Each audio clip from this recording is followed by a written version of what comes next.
Charleston and Greenville have been two of the hot spots that are here in South Carolina, receiving some of the most inbound traffic of people moving to the area. I've lived in both places and I want to give you the good, the bad, and the ugly about both. So check out this video to learn more about Greenville and Charleston and figure out which one would be best for you to live in.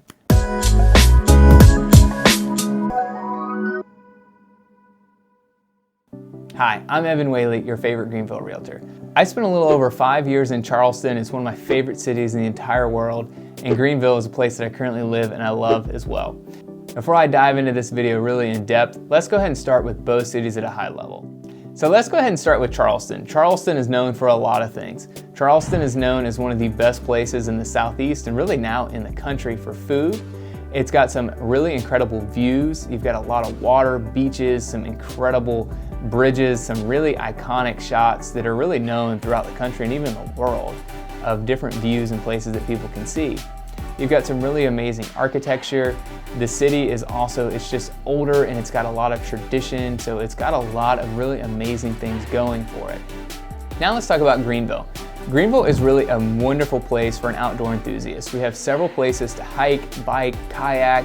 We've got tons of walking trails, biking trails, all of that people really love and are gravitating towards. Another big thing that has made Greenville so popular is the downtown area has been rated as one of the top 10 downtowns in the entire world. The downtown of Greenville is really centered around Falls Park. You've got the Swamp Rabbit Trail that runs through, you've got this amazing water scenery, there's some amazing landscaping, all of which flows together in really the center point of the downtown of Greenville. So Greenville and Charleston both have really unique features and offer really amazing things. Overall, what I'll say is both cities truly are incredible. But of course, there is no perfect city. Every place has its faults, and not every city is meant for every person out there. So let's go ahead and let's talk about Charleston first and some of the issues that Charleston's facing. A big thing for Charleston is it's built really close to sea level. Of course, it's on the coast, so you get hurricanes, and you also get, when there's high tide and rain, you get flooding. That's been a big problem from Charleston, just from the standpoint of it's not super conducive to drive through an area where there's flooding going on, to your car could actually be up floating, which unfortunately happened to some friends of mine while we lived there, to the fact that you also have the problem with insurance, where you got to pay for additional flood insurance on your property, and it just makes the cost of living just that much higher. Some other issues that Charleston's facing is infrastructure problems. Because you have all this flooding and everything that I've mentioned, you've got high tide, and then because the area is built around so many islands and beautiful beaches, it also just creates an issue of bridges needing to connect all these different locations, which creates a little bit of a problem of trying to cram in all the people that have moved there recently and try to get them all to one area to go to work or wherever it is they might be commuting from.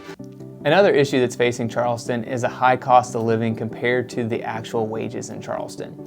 Charleston's really predicated around Boeing is there. They've got a couple large companies. They've got MUSC, which is a medical university, and Charleston's also become a tech hub. But for the most part, the economy of Charleston's really geared towards tourism, hospitality, and retail. So there is a little bit of a discrepancy with wages earned and the cost of living there. Now let's look at Greenville. Greenville also has its faults. Greenville, like Charleston, has seen a lot of explosion of growth, which has created some infrastructure problems. For Greenville, they have the added benefit where they actually don't have islands and all of the water that really makes it prohibitive from creating better infrastructure. But when you move a whole bunch of people into an area, the roads just simply aren't meant to maintain and handle all the people that are there because they just weren't really meant for that. So that's an issue that Greenville is currently facing. Another issue that I hear with Greenville is they don't really have a great nightlife. Now you can find restaurants and places to eat at night, but you're not gonna find nightclubs that are open to 2, 3, 4 o'clock in the morning. For some people, that's a really big advantage. For other people, they want more of that lifestyle. If you're looking into that, Greenville probably isn't the place for you if that's super important to you and high on your list, because there just isn't many options that are being offered. Whereas Charleston does have a lot of nightlife. They've got a lot of that already set, even though they've also got a lot of things that are built for families as well. But they're known for places to go for bachelorette parties and their destinations to really go out and have fun, and they've got that nightlife kind of zeroed in, whereas Greenville does not have that aspect at all. Another issue that's facing Greenville is there is a little bit of a flooding issue here as well.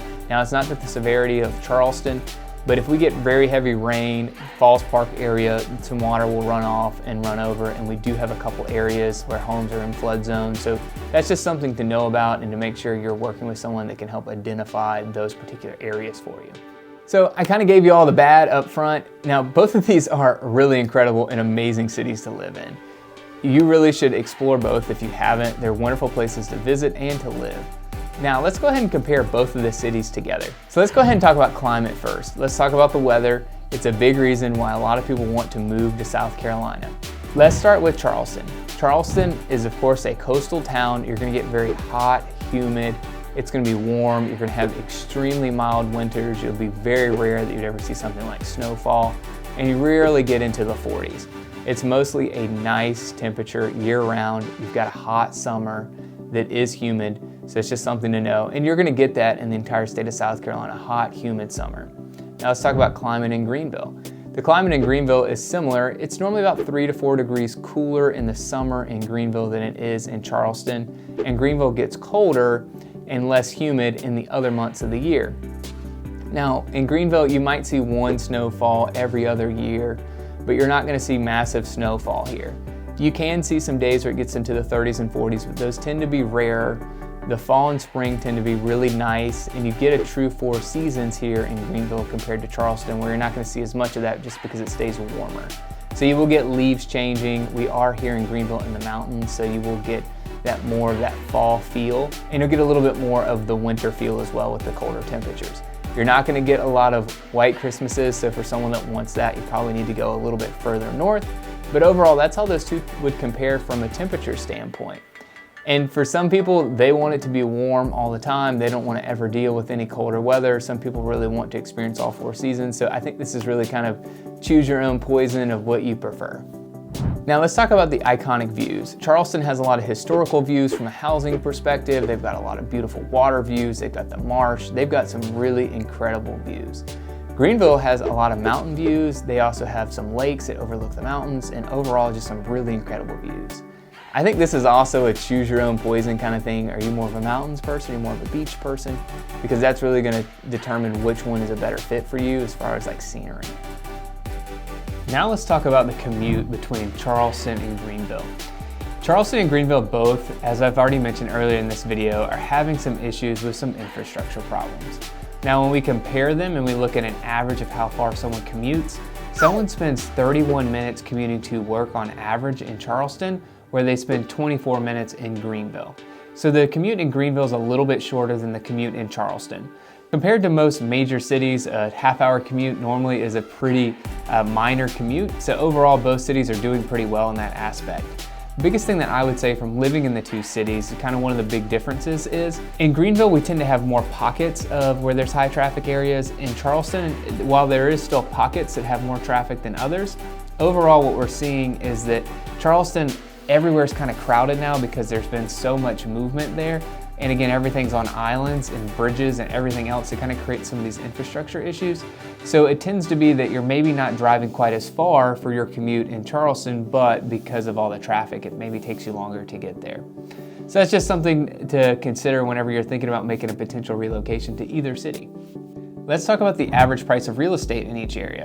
When we look at the average price of a home in Greenville, it's $350,000. Whereas when we look at the average price in Charleston, it's $500,000, making Greenville substantially more affordable for someone to purchase a home. Of course, both places have areas of town where you can buy a home more affordably, or some that are much more expensive than the average as well. Just kind of depending on what someone wants and what someone needs and the actual location of where they want to be. But overall, Greenville is a more affordable place to purchase a home than Charleston. Now let's talk about cost of living. Overall, the cost of living in Greenville is 9% lower than the cost of living in Charleston.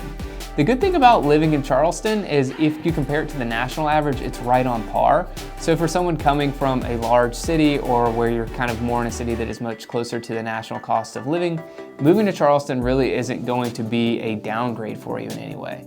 But if you're someone coming from a smaller city or someplace like Greenville, it is going to be a little bit of a downgrade and you're going to see your money not go quite as far, since it is just a little bit more affordable to live in Greenville, with a factor of course being that home prices are lower and there are other expenses like gasoline and some other things that we can look at that are also a little bit more affordable in Greenville than they are in Charleston. One thing I do want to make sure that I point out is wages tend to be 0.5% higher in Charleston than they are in Greenville.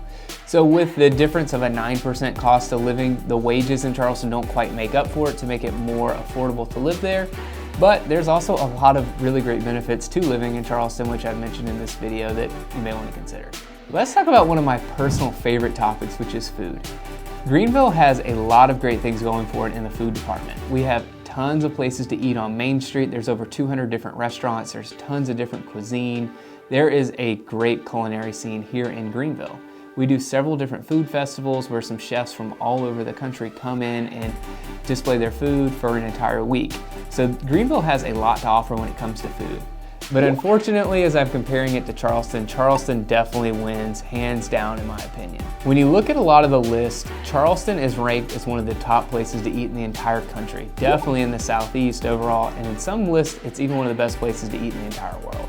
There is so many different types of cuisine, and there's so many amazing chefs and restaurants that are there in Charleston, and there's always new places that are popping up. So Charleston really is a food scene unlike many others in the entire world, so it's really hard to compare. Charleston has some absolutely incredible food, and while Greenville's food is amazing and it is incredible for the size of the city that it is, it's not quite Charleston from my own personal experience. You'll still find some really wonderful food in Greenville if that's the place you decide to go, but Charleston really is a food mecca. For the last part of this video, I wanted to talk about outdoor activities. Overall, I find a lot of people are moving to the state of South Carolina because they want those extra days of sunshine. They want to have weather where they can go out and be out year round. So let's talk about which place might be better. When we look at Charleston, they've got the beaches. There's tons of beaches that are around. There's a lot of amazing golf courses. There's a lot of things to do, like historic sites to see and so much else that you can really do there in the Charleston area. And it is a great place to go outdoors. When I look at Greenville, it really is a great place for an outdoor enthusiast. If you're someone that likes hiking, biking, kayaking, you want to go out fishing on a river or a lake, they have all those options. And for that reason, and for the fact that Greenville has so many available parks for people with kids or people who want to go out and experience like the Swamp Rabbit Trail with a walking trail, and we've got several other like Paris Mountain State Park, which is absolutely incredible. I'm going to give Greenville the slight nod over Charleston for outdoor activities. I also think that one of the things that is nice about Greenville compared to Charleston is in the summer, while it gets hot in both places and it's humid, it tends to be about 4 to 5 degrees cooler in Greenville than it is in Charleston. So on those really hot July and August days, it can be a little bit more bearable to be outdoors. Now, you can also say in December, maybe Charleston might be a little bit better of a climate to be outdoors, but overall, I find both places, you really can be out 12 months out of the year, and Greenville just offers a few extra things that I don't quite see in Charleston. Where Charleston does have James Island State Park and a lot of other places that you can go, and they've got a lot of great door activities, I just think that Greenville is really a unique and special place with all the different outdoor activities that you have. So there you have it. That is Greenville versus Charleston. Overall, two incredible places to move to, and likely you can't make a bad decision between the two of them because they both are fantastic places to live. I think it really depends on the season of life and just your personality and what you're into and what you're searching for, which city would better fit you, because truly they are both incredible cities. They have so much to offer. As I mentioned, there is no perfect city. Both have their flaws, and I mentioned those in this video as well. I would highly recommend visit both places if you're comparing them, if you've never been. They're wonderful places to vacation, they're wonderful places to live, and truly feel out the scene yourself, because I think it really is going to depend on who you are. Of course, my family and I do live in Greenville now. It doesn't mean that we hated Charleston, because we absolutely loved it. It was an amazing place. We still have family and friends that live there, and we still love going to visit there at least once or twice a year. But Greenville is just a better fit for this season of our life, and it just worked better for us. Well, I hope you found this video helpful. I'm curious, if you're watching this, which city do you lean towards, Greenville or Charleston, and why? I'd love to hear from you. Drop a comment down below.